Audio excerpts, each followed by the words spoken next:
সারা দেশের মতো যশোরেও বইছে তাপপ্রবাহ।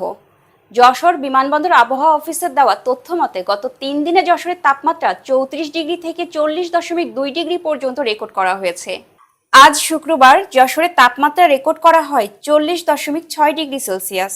বেলা বাড়ার সাথে সাথে এই তাপমাত্রা আরও বাড়বে বলে জানায় আবহাওয়া অফিস। এদিকে তীব্র তাপদাহে নাজেহাল হয়ে পড়েছে সাধারণ ও নিম্ন আয়ের মানুষের জীবন। খুব বেশি প্রয়োজন ছাড়া কেউই ঘর থেকে বের হচ্ছেন না। গরমে ডায়রিয়া, চিনোপনিক্স সহ নানা রোগে আক্রান্ত হয়ে হাসপাতালে চিকিৎসা নিচ্ছে শিশু সহ নানা বয়সী রোগীরা। এমন আবহাওয়ায় সুস্থ থাকতে প্রচুর পরিমাণের বিশুদ্ধ পানি ও ওরসালাইন খাওয়ার পরামর্শ দিচ্ছেন চিকিৎসকেরা। অতিরিক্ত গরমে বসাই যাচ্ছে না, কারণ পেটের দায়ে বসতে আসছে। এই ছাতির তলে বসে আছি। কতদিন ধরে এরকম? এই কতদিন, এই তো আজ 7-8 দিন ধরে বেশি চাপ গরমের অবস্থা তো খুবই খারাপ অবস্থা আমাদের। আমরা তো খুব কষ্টে আছি, এই রোদের ভিতরে বসে আছি, এই ঝড় বৃষ্টি সব এই এখানেই। দীর্ঘদিন আজ 40 বছর প্রায় এখানে এইভাবেই বসে আছি আমরা। এই যে তীব্র গরমে আসলে আপনাদের কি কি অসুবিধা হচ্ছে?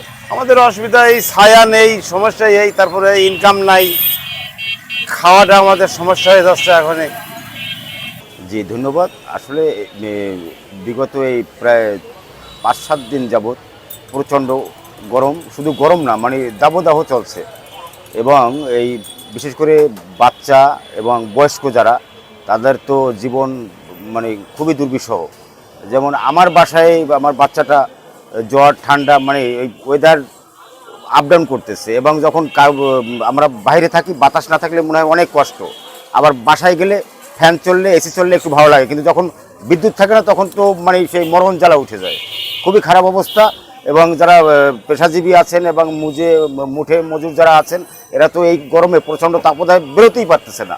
কাজ করবে কিভাবে? নিজে কোনো মতে এক গ্লাস পানি খেয়ে গাছতলায় শুয়ে আছে, সে জীবিকা নির্বাহের জন্য কাজে বেরোতে পারতেছে না, এমন গরম চলছে।